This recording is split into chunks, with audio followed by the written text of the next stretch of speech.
Assalamualaikum warahmatullahi wabarakatuh. Alhamdulillahillazi khalaqa ma fis samawati wa ma fil ard.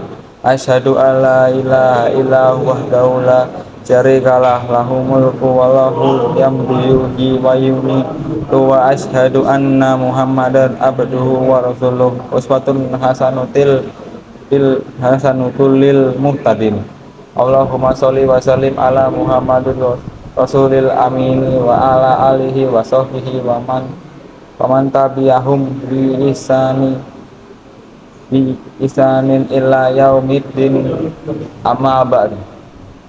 Wa man yattaqillaha yaj'ala Allahumma faraja wa yarzuqhu man haitsu la yahtasib wa man yatawakkal 'ala Allahi fahuwa hasbuh. Masyarul muslimin rahimakumullah, kita tamankan dalam hati bahwa seandainya jika seluruh manusia dan jin bersatu untuk membuat kita celaka, maka mereka tidak akan mampu mencelakai kita kecuali jika Allah menghendaki hal itu. Demikian pula seandainya seluruh manusia dan jin bersatu untuk memberikan manfaat kepada kita, maka mereka tidak akan memberikan manfaat kepada kita kecuali jika Allah menetapkan hal itu. Oleh karenanya, marilah kita menyerahkan semua urusan kepada Allah Ta'ala dan kita percaya penuh kepadanya. Apapun yang Allah kehendaki terjadi, pasti akan terjadi. Dan apapun yang tidak Allah kehendaki, pasti tidak akan terjadi.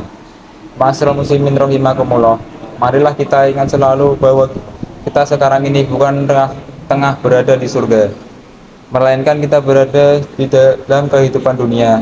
Sebagaimana kita tahu bahwa dunia adalah tempat berbagai musibah dan bala. Dunia ini memperdaya, mendatangkan mara bahaya, dan pada akhirnya berlalu begitu saja. Marilah kita bertawakal kepada Allah Subhanahu wa Ta'ala dan bersabar atas musibah yang Allah ujikan kepada kita. Jangan sampai kita memprotes atau menyalahkan Allah. Allah Ta'ala berfirman, la yus'alu amma yaf'al wa hum yus'alun, yang artinya Allah tidak ditanya tentang apa yang tidak berbuat, tetapi para hambalah yang akan ditanya. Quran Surah An-Anbiya ayat 23. Allah Subhanahu wa Ta'ala adalah pencipta dan pemilik segala sesuatu. Allah berbuat apapun dalam kekuasaannya sesuai dengan apa yang Dia kehendaki.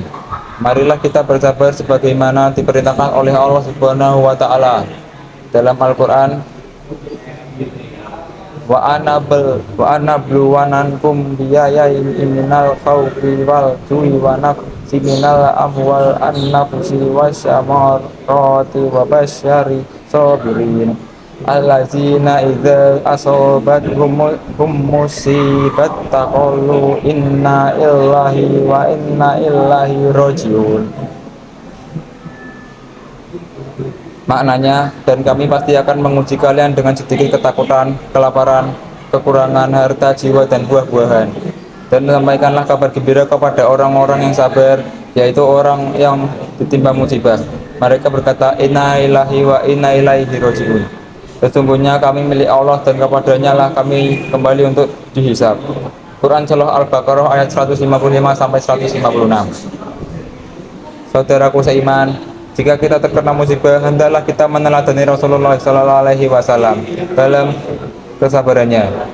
Al-Bukhari meriwayatkan dalam sahihnya dan sahabat Anas bin Malik radhiyallahu an bahwa ia masuk bersama Rasulullah SAW untuk melihat putranya yang bernama Ibrahim saat sakaratul maut. Rasulullah SAW kemudian mengambilnya dan menciumnya. Kemudian setelah itu kami menengoknya lagi, dan saat itu Ibrahim telah terenggut nyawanya. Kedua mata Nabi pun mengalirkan air mata.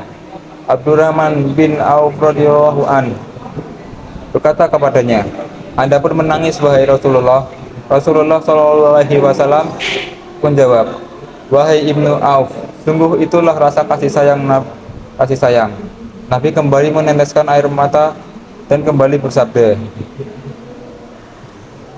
innal aina tatma wa qalba yahzan wal anaqulu illa ma yarduluk rabbana wa inna bi firaqi kaya Ibrahim lama hau zaunun, yang artinya sungguh mata ini meneteskan air mata, hati pun bersedih, tetapi kami tidak mengatakan kecuali apa yang Allah ridai, dan sungguh kami bersedih karena berpisah denganmu wahai Ibrahim. Ma'asyiral muslimin rahimakumullah, Allah Ta'ala di dalam Al-Quran telah bersumpah dalam surah Al-Balad bahwa manusia diciptakan dengan berbagai kesulitan hidup, susah payah dan keletihan. Allah Ta'ala berfirman, laqad khalaqna insana fi qabad, yang artinya sungguh kami telah menciptakan manusia berada dalam susah payah. Quran surah Al-Balad ayat 4. Kesulitan yang pertama kali dialami seorang manusia adalah ketika tali pusarnya dipotong. Kemudian ketika diaktifkan gedung ke badannya sehingga ia merasakan ketidaknyamanan dan susah bergerak. Lalu ia merasakan kesulitan ketika menyusu kepada ibunya. Seandainya ia tidak menyusu, maka ia akan terlantar dan kelaparan. Lalu ia merasakan sakit saat tubuh giginya. Setelah itu ia akan mengalami kesulitan saat disapi, melebihi rasa sakit terkena pukulan. Kemudian ia merasakan rasa sakit saat gigitan. Setelah melewati itu semua, ia akan menghadapi guru yang mendidiknya, menggemblengnya, dan terkadang memberikan hukuman kepadanya. Setelah itu ia akan disibukkan dengan persiapan nikah dan disibukkan dengan pekerjaan setiap hari untuk dapat menafkahi keluarganya. Lalu ia akan disibukkan dengan urusan anak dan istri. Kemudian disibukkan dengan membangun rumah dan melengkapinya dengan berbagai perabot rumah tangga. Setelah itu ia akan memasuki masa usia tua, badan lemah, beberapa anggota badan tidak berfungsi bagaimana semestinya. Belum lagi berbagai penyakit yang sewaktu-waktu bisa saja merangnya. Tambah lagi dengan beban hidup seperti hutang, mengangsur cicilan, dicaci orang, dibicarakan dan menekannya, dan lain sebagainya. Hingga tibalah saatnya sakaratul maut yang luar biasa sakitnya dan setelah hembusan nafas yang terakhir. Apakah berakhir semua kesulitannya? Belum. Hadirin sekalian, setelah itu ia akan memasuki alam barzakh dan akhirat. Ada pertanyaan malaikat mungkar dan nakir, ada hisab, ada perjalanan melewati sirat, hingga pada akhirnya masa penentuan itu tiba. Apakah ia akan merasakan berbagai kenikmatan surga atau ia akan sengsara di neraka? Saudara-saudara seiman, karenanya marilah kita laksanakan semua perintah Allah. Marilah kita saling berpesan dan berwasiat untuk berpegang teguh dengan kebenaran dan kesabaran. Saudaraku seiman, selezat apapun makanan yang kita makan pasti akan menjadi kotoran. Semahal apapun pakaian yang kita kenakan, pada akhirnya pasti akan dibuang ke tempat sampah. Sebesar dan semewah apapun rumah yang kita bangun, pasti tidak akan kita bawa mati. Rumah terakhir kita semuanya berukuran sama, tidak boleh lebih dari 1 kali 2 meter. Sedangkan apa yang kita perbuat di dunia ini, maka kita akan mendapatkan balasannya. Kematian adalah kepastian yang telah ditetapkan oleh Allah. Perpisahan dengan orang-orang yang kita cintai di dunia ini adalah janji Allah yang telah terpenuhi. Kehidupan di dunia permulaannya adalah kedelaifan dan kelemahan dan berakhir dengan kematian dan kuburan. Barakallahu li walakum fil Qur'anil azimi wa nafa'ani wa iyyakum bama fihi minal ayati wa dzikril hakimi wa taqabbal minni wa minkum tila wa tahu innahu huwas samiul alimu. Aqulu qawliha awastaghfirullah walakum walisairil muslimina wal muslimat wal mu'minina wal mu'minat astaghfiruhu inna huwal ghafurur rahim. Qala Allah Ta'ala fil Qur'anil Karim, a'udzu billahi minasyaitonir rajim. Innallaha wa malaikatahu yusholluna 'alan nabiyyi ya ayyuhallazina amanu shollu 'alaihi wa sallimu taslima.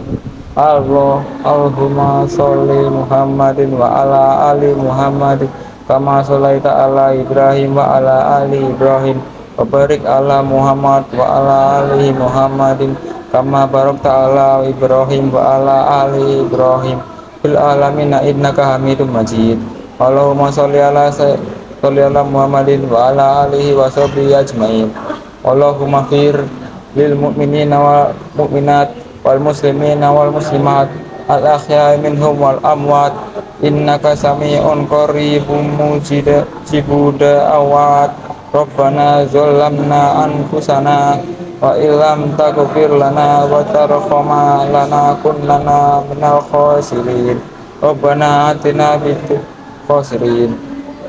Rabbana atina fid dunya hasanah wa fil akhirati hasanah wa qina adzabannar. Alhamdulillahi rabbil alamin. Ibadallah, innallaha ya'muru bil 'adli wal ihsani wa ita'i dzil qurba wa yanha 'anil fahsya'i wal munkar wal baghi ya'izukum la'allakum tadhakkarun. Fazkurullaha al-azim yazkurkum washkuruhu ala ni'mati yazidkum wa la dzikrullahi akbar. Animi sholat.